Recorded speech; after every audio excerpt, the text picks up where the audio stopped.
Chris. And so Tranq dope is what we're talking about. I'm told it doesn't respond quickly to Narcan because it's not an opioid. Now, what we can tell you is that there is no safe drug supply, of course, but this certainly bears a warning because not everyone knows about it. Both of my arms, actually, they were like completely open. Like you could see the bone inside. Melanie Bettis shows me scars left behind from using Tranq dope. Heroin or fentanyl laced with xylazine, an animal tranquilizer. It would just spread throughout my body. Like I've had stuff on, my legs, hands, like places where I wouldn't normally shoot up. She found out about it in Kensington 2 years ago. I tried to avoid it as much as possible at first.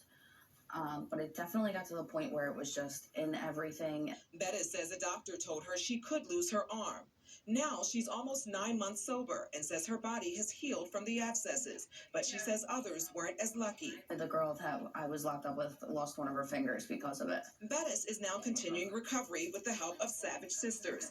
It's a nonprofit that has 5 sober living homes. Sarah Laurel started it 5 years ago after her own recovery from addiction. I really just wanted to offer a safe space for women to come when they wanted to get sober, because I have been to treatment multiple times, multiple different unsafe spaces. She says they do street outreach in Kensington. The kits that we give out to everybody, they're just first aid to go kits. Nurses join them to do wound care, including from Tranq dope. Alcohol swabs, triple antibiotic, wound wraps, bandages, and things like that. It's kind of like guerrilla style. We do what we can. We help them and we let them go. Laurel believes people in Philly who use drugs know about the Tranq dope, but she says adults and young people coming to the city to cop and roll might not know. In the state of Pennsylvania, 7 out of 10 overdose deaths, they happen in a home. They're not happening on the streets of Kensington. It's been in the streets. I think now we're at such an extreme level that people have to take notice.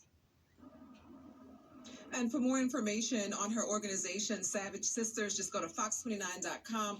Chris, you can get information if you want to donate, if you want to volunteer, or get Narcan training.